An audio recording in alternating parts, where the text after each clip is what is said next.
নমস্কার, ক্রোন ডায়েরির একটা নতুন পর্বে আসুন আপনাদেরকে স্বাগত জানাই।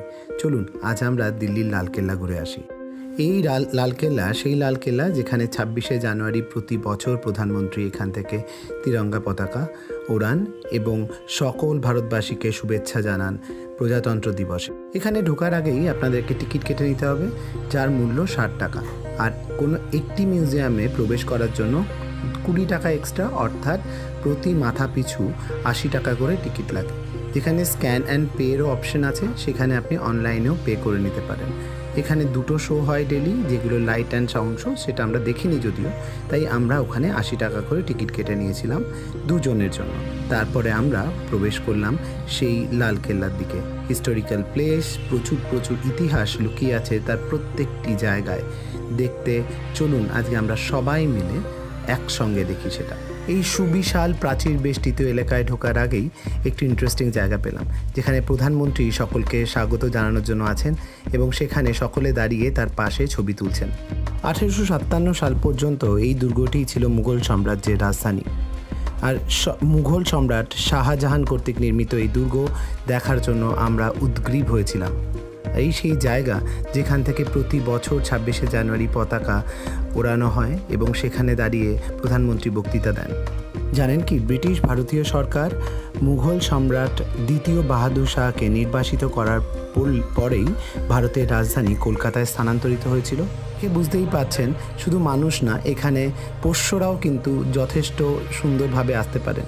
আর তারপরেই সেই লাইন, যেই লাইনের মাধ্যমে আমরা ধীরে ধীরে এই দুর্গটির মধ্যে প্রবেশ করলাম।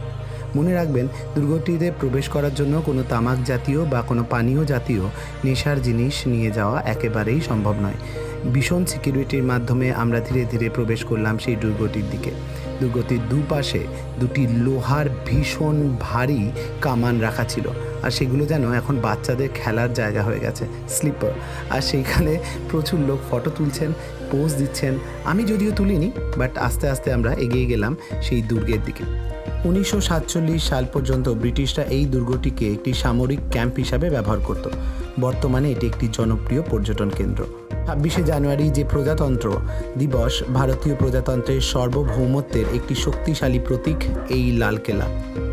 এই সেই জায়গা যেখানে প্রতি বছর প্রধানমন্ত্রী লালকেল্লার লহরি গেট, অর্থাৎ এই স্থান থেকেই জাতীয় পতাকা উত্তোলন করেন। 2007 সালে লালকেল্লা ইউনেস্কো বিশ্ব ঐতিহ্যবাহী স্থান হিসাবে নির্বাচিত হয়। প্রচুর পর্যটকের ভিড়, প্রচুর মানুষ এখানে এসেছিলেন এবং তাদেরকে সঙ্গে নিয়েই আমরা এগিয়ে গেলাম আপনাদের সঙ্গে একসঙ্গে সেই গেটের ভেতর দিয়ে সুবিশাল এই দুর্গে। কত বর্গ ফুট, কত কিছু আমি কিচ্ছু জানি না, বিশ্বাস করুন, দেখার সময় হয়নি। কিন্তু এত বিশাল একটি জায়গায় এসে নিজেকে যেন হারিয়ে ফেলেছিলাম। এত সুন্দর, এত পুরনো, এত সায়েন্টিফিক্যালি বানানো সেই সমস্ত স্থাপত্যের খোঁজ করতে। দুপাশেই, গেটের দুপাশে রয়েছে প্রচুর সুসজ্জিত দোকান, যেখানে দারুণ আকর্ষণীয় জিনিসপত্র কিনতে পাওয়া যায়। সেটা বাচ্চাদের খেলনাই হোক, বড়দের গয়নাগাটি হোক, বা ছেলেদের কারা হোক, বা বিভিন্ন ধরনের অ্যান্টিক পিস, সানগ্লাস থেকে শুরু করে জামা কাপড়, শল, সব কিছুই পাবেন আমাদের এই ছোট্ট মলটিতে, বা বলা যেতে পারে দোকানগুলিতে। সেগুলো দেখতে দেখতেই ধীরে ধীরে এগিয়ে গেলাম আমরা আসল দুর্গের দিকে। বাট প্রত্যেকটি দোকান ভীষণ আকর্ষণীয়, সেগুলো লাইট যেন ডাকছিল আপনাদেরকে প্রত্যেককে একবার অন্তত ভিজিট করার জন্য। তারপর ধীরে ধীরে আমরা এই বাজার পেরিয়ে ঢুকে যেতে থাকলাম সেই স্থাপত্যের দিকে। ভাবুন তো, এত বছরের পুরনো সেই স্থাপত্য কোথাও চির খায়নি। এত বছরের, এত চওড়া প্রাচীর, সেগুলো দেখতে বেশ মজা পাচ্ছিলাম। আর এই একটি জিনিস কেনার আমার খুব ইচ্ছা, আমি জানি না আমি আদৌ কিনতে পারবো কিনা।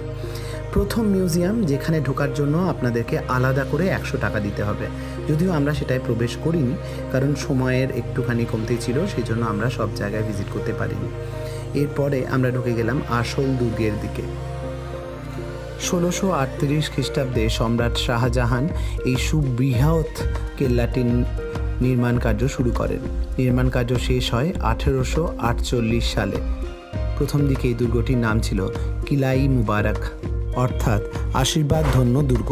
কারণ এই দুর্গেই সম্রাটের পরিবারবর্গ বাস করতেন। দুর্গটি যমুনা নদীর তীরে অবস্থিত ছিল। এই নদীর জলেই পুষ্ট হতো এই সমস্ত দুর্গের প্রত্যেকটি মানুষ। এখানে প্রচুর স্কুল থেকে বা আপনি নিজেও গিয়ে এখানে বসে বসে পিকনিক করতে পারেন।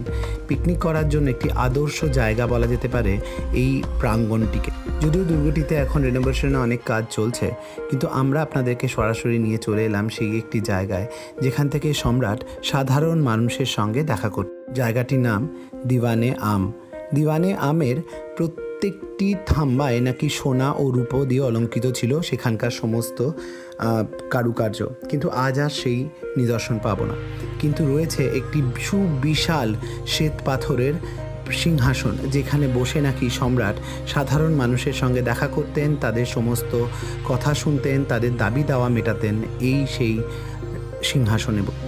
এই ক্ষেত্রে একটা জিনিস বলে রাখা ভালো যে লালকেল্লার অলঙ্করণ এবং শিল্পকর্ম অতি উচ্চমানের। পারসিক, ইউরোপীয় এবং ভারতীয় শিল্পকলার সংমিশ্রণে সৃষ্টি হয়েছে বিভিন্ন স্তম্ভগুলি, এবং এখানকার সমস্ত কাজগুলি ভীষণ বর্ণময় এবং ভীষণ সুন্দর ছিল। দিল্লির লালকেল্লা ভারতের সেই সকল স্থাপনাগুলির অন্যতম যার মধ্যে ভারতীয় শিল্পের যোগ ঐতিহাসিক সূত্রে গৃহীত। সুবিশাল সিংহাসন দেখুন বা যাই দেখুন, সমস্ত কিছু কিন্তু তৎকালীন সম্রাটের আমলেই তৈরি হয়েছিল। এরপরে আমরা চলে গেলাম মুমতাজ মহলের দিকে। মুমতাজ মহল, যেটা যাওয়ার জন্য আমাদেরকে অনেকটা রাস্তা অতিক্রম করতে হলো, এবং সেই রাস্তা অতিক্রম করে ধীরে ধীরে আমরা পৌঁছে গেলাম মুমতাজ মহলে।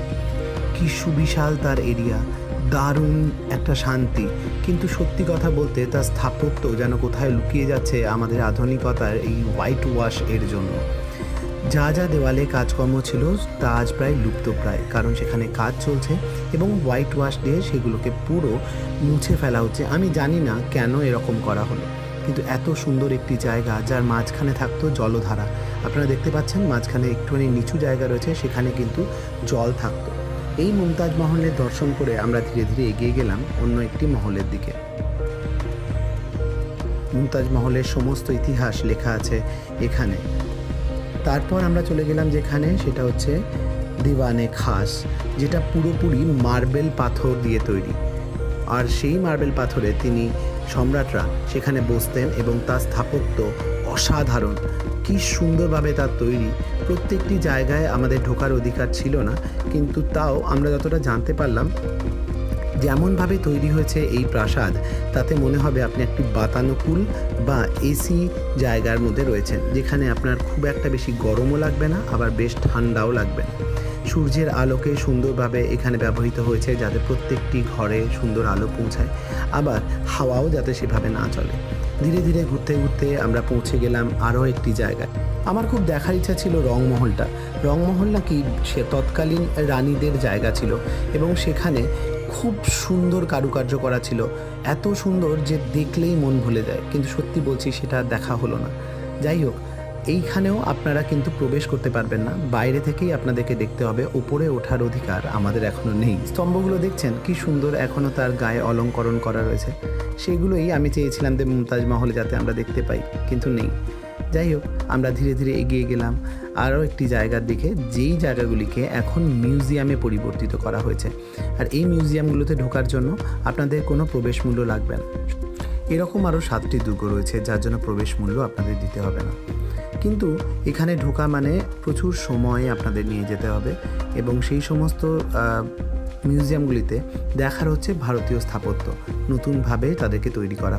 এইভাবেই ধীরে ধীরে ঘুরতে ঘুরতে আমরা আমাদের দুর্গ দর্শন শেষ করলাম। আমার এই ছোট্ট ব্লগটা যদি আপনাদের ভালো লাগে এবং ইনফরমেটিভ লাগে, তাহলে একটা লাইক করবেন, শেয়ার করবেন, আর আমার চ্যানেলটিকে সাবস্ক্রাইব করবেন। খুব ভালো থাকবেন। Thank you so much. অন্য একটা ব্লগে আবার দেখা হবে।